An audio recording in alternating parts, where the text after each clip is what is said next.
برادران اسلام، دنیا میں اس وقت مسلمان ہی وہ خوش قسمت لوگ ہیں جن کے پاس اللہ کا کلام بالکل محفوظ، تمام تحریفات سے پاک،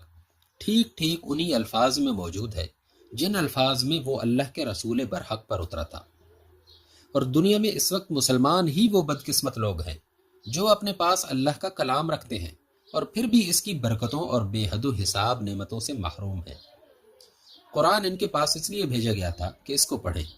سمجھیں اور اس کے مطابق عمل کریں، اور اس کو لے کر خدا کی زمین پر خدا کے قانون کی حکومت قائم کر دے۔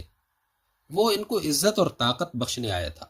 وہ انہیں زمین پر خدا کا اصلی خلیفہ بنانے آیا تھا، اور تاریخ گواہ ہے کہ جب انہوں نے اس کی ہدایت کے مطابق عمل کیا تو اس نے ان کو دنیا کا امام اور پیشوا بنا کر بھی دکھا دیا۔ مگر اب ان کے ہاں اس کا مصرف اس کے سوا کچھ نہیں رہا کہ گھر میں اس کو رکھ کر جن بھوت بگائیں،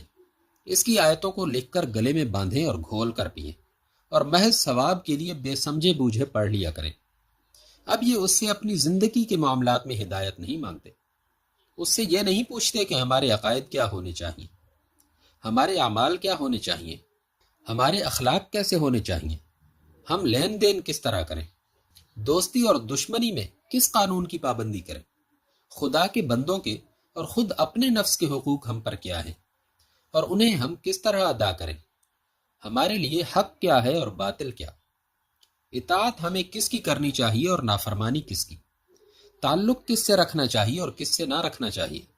ہمارا دوست کون ہے اور دشمن کون، ہمارے لیے عزت اور فلاح اور نفع کس چیز میں ہے